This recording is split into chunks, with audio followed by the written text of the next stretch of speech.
the shit hit the fucking fan. I don't want to be this fake version of myself to appease other people. This is my first time doing this. I think I'm sick. Every time I'm sick, I get an acai bowl at Berry Divine. Woo! I had a shift and I said, it. I'm going to talk about what's going on with me because, again, I'm only human, and if I can't talk about these things and I have to put on this fake front all the time, it's draining and I don't want to do it. I don't want to be this fake version of myself to appease other people. And that's why I started talking about what I'm going through in my life. And it's not hard stuff, but it's real stuff. I want to thank you guys so much for all of your support and comments and your DMs and everything that you've given to me from last week's video. That's something I've been wanting to open up about for quite some time. I just didn't know if it would resonate, if it would even matter, but I'm so glad that I did. And I kind of mentioned this in my stories. It's odd to be speaking about these things to somebody such as you guys, because typically I tend to leave it all inside when it comes to serious stuff like that. So I do want to thank you guys for all of your support on that. That really does mean a lot to me. And now, can I be honest? I love the taste of NyQuil. I slept like all day yesterday. I want to get some sun rays. Also, I haven't showered in like 2 days. Oh my god. Oh my god, it's so bad. Oh, I should probably wipe off or something. I'm gonna shower when I get back. This is one of my favorite trails in like the Tempe area. It's nice and paved. It's usually not very busy. And there's also, if you keep taking this trail down to the golf course, there's a breakfast and lunch spot down there. That's a really cool spot if you guys haven't been there. Beautiful views of the mountains.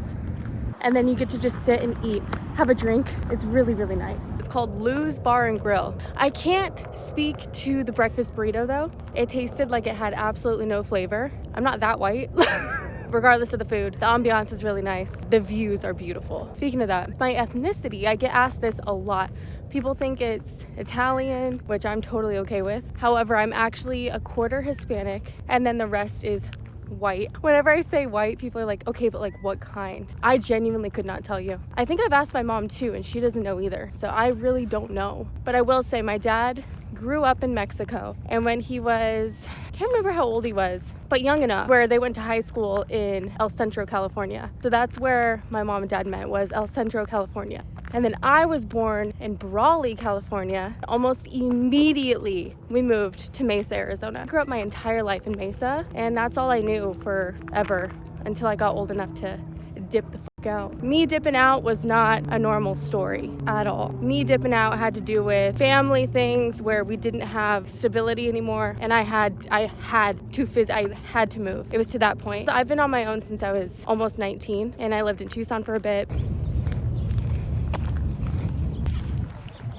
I have an assistant that looks over all of my comments on Instagram, and the reason I have her is because I get comments that are really, really awful to read. They happen every day, every single day. Part of her job is to go through the comments and kind of just filter out the ones that I don't need to be seeing, because honestly it does fuck with my mental health. With that said, this morning, what did I do? I got on my phone, and what happened? A comment came up. I could not get it out of my head. I was like, how dare this guy say something about me that he doesn't even know. He doesn't even know me. He doesn't follow my page. He doesn't know shit.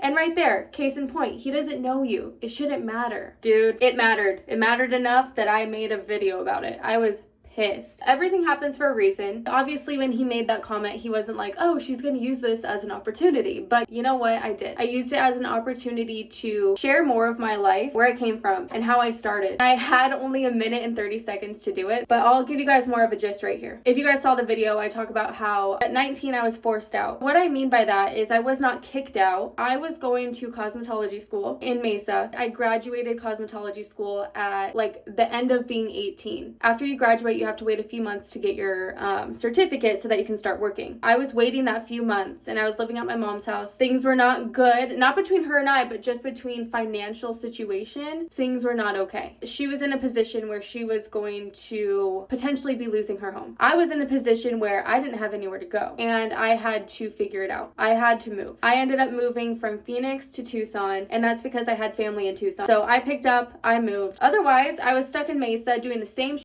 I was doing for years and years and years. Not in a good place. I was not mentally in a good place. I was not physically in a good place. I was such an angry person because so many things were going on in my life at that time that I just feel like I was not a good representation of who I could be, and I needed to get the fuck out. So I left, moved to Tucson. I got a job there at European Wax Center. Here I am, freshly 19, working at European Wax Center. So here's a little plot in the story, I guess. Story plot. When I moved to Tucson, I was living with my aunt and my uncle, and they were living on the Army base. He was in the Air Force. At this point, I had been taking the bus every single day to and from work. 1 hour to work, 1 hour from work to get to work every single day. And I was working my off. I needed money, and I knew I needed money because I'd never had money before. I was taking shifts. I was doing anything I could just to make money, and I knew that I had a goal in mind, which was to get a car. So I ended up getting a car because I had so much going on in my life at that moment. I was in such a bad place in my being. Things happened, and my aunt and uncle were like, hey, this isn't working. You need to go. Again, taking a step back now and looking in, I get it. And just to reiterate, I wasn't a complete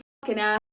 I was, though, very I wasn't really understanding to other people's feelings. I was just like, this is how it is and this is what I want. A little bit selfish in that way. To be honest with you, I genuinely believe it came from what was going on in my life at the time. Because for majority of my life growing up, I don't necessarily remember being that way. But in high school is when the shit hit the fucking fan. Just a lot of shit was going down. I swear I could write a book. I'm just not necessarily willing to open up about it yet, but I will eventually. So 19, I have nowhere to go. My family's not taking me in because they don't have a fucking house either. It's literally the first day that I have a car. I have my shit in my car, and that's it. Call into work, and I'm just like, hey, I'm trying to figure out a place. I will not be in today. I can't be in today. Okay, sounds good. Bye. I'm like, all right, so that's cool. That gives me a few days to figure my out. I end up getting a call from one of the girls at work. So she has 2 houses in Tucson. You can stay in the extra house. And I feel like this is when my energy started to shift. I went to Walmart. I bought an air mattress. I'm living there for 3 weeks. Scrambling, trying to find an apartment. At this point, I had saved up enough money so I have I can put down for an apartment and stuff. I'm scared at this point to overstay my welcome because here's another thing. My growing up was a lot of talking down to me. Nobody cares what you think. Shut up. You don't matter. Verbally, yes, I would get told these things. With that said, I was terrified to overstay my welcome. And she kept telling me, she's like, no, you are fine. Stay here.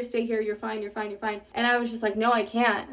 I felt like I didn't want to overstay. And this is where I get my first apartment. So at this point, I'm living life. I'm in Tucson. I have a car. I have my first apartment. I'm living by myself. I have it all together at the moment. And I'm good. I was chilling. I was having a great time. I was dating somebody that was going to U of A, because again, keep in mind, I'm only 19. So that's kind of how it started. I did go to U of A for 1 semester. Figured out schooling, it's just not for me. It never has been. I was in special ed as a kid because I could not pay attention. Schooling was not for me. But yeah, I lived out there for about a year, moved back here. That is a whole other fucking story. That story is nuts. To sum it up, the reason I moved back from Tucson to Phoenix is because, keep in mind, my mom did not have a house. Being that I had money able to provide, I moved back to Phoenix, actually Gilbert at this time, and got a 4-bedroom house under my name. Let's just say we only stayed there for 2 months. It was not good. Yeah, I'm not gonna go into that right now. I don't feel comfortable with that right now. All you gotta know at this moment is, after that scenario and what happened, we did not talk for a year, if not longer. Actually, we didn't talk for 3 years. When I say I've been on my own since I was 19, 18, whatever you want to call it, I mean it. It has been me doing my own thing, and I feel like that's why now I'm getting really deep. Honestly, now I feel like I'm in a place where I'm like, I just want to be taken care of. That's kind of what I'm looking for now when I'm dating someone, is I'm always going to work. I'm always going to have my own money, but I want to be taken care of. I want to feel like I don't have to worry. I don't have to take care of anybody. I'm telling you guys the very beginning of my life story, and there is so much more. Oh my god. Holy shit. My life has been a whirl fucking wind. I'm grateful for it all because I wouldn't be where I am now, But I do appreciate you guys letting me share my stories. My stories will open up over time. It's just a matter of me getting more comfortable. Once I find the verbiage to tell the stories where I don't have to hurt the people I love, I'll tell the story. And with that said, that's why I got pissed when he mention that, comment. I'm gonna tell you who I am then. Now that we're done with that, and now that you know a little bit more about me, I am gonna start getting ready because I feel better today and I'm going to go get my nails done.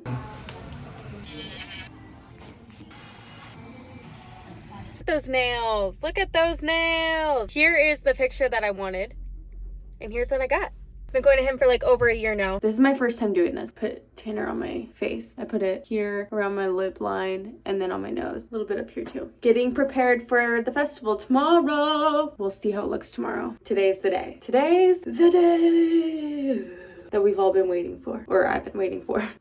By the way, I've kind of mentioned this before, but I got questions about it. I have braces on the bottom, Spark, which is kind of like Invisalign on top, and I go to Frost Orthodontics in Mesa. Hands down, the best orthodontist. I did a lot of research. If you're thinking about it, go there. I need to show you guys what this looks like because this is my first time doing any of this stuff as far as like on my face. And the reason I did it is I do not want to wear makeup when I go to the festival. It's going to be hot outside. I don't want to deal with like melting face. You know, when you have your sunglasses on and then it like leaves a divot. I don't want any of that shit. I want to look clean. I don't want to wear makeup. That's why I did this. Because typically I would want some lip liner, some contour. Obviously I'll still wear mascara and stuff. I don't want to wear the whole foundation and all that today. You can see I'm like super tan. I have not looked at it yet. Did it work? Not as dramatic as I expected, but maybe that's a good thing. I went all out last night. I did self-tanner, teeth whitening strips. This is the self-tanner I use. I just use plastic gloves. So, Saint-Tropez. And you know what? I've done a lot of spray tans, like professionally done spray tans, but they just don't look as good. Like, they'll start to streak right here. I remember one time I was hiking and it started to streak right here. It's just no. We are ready for the festival. Like, peep the fit.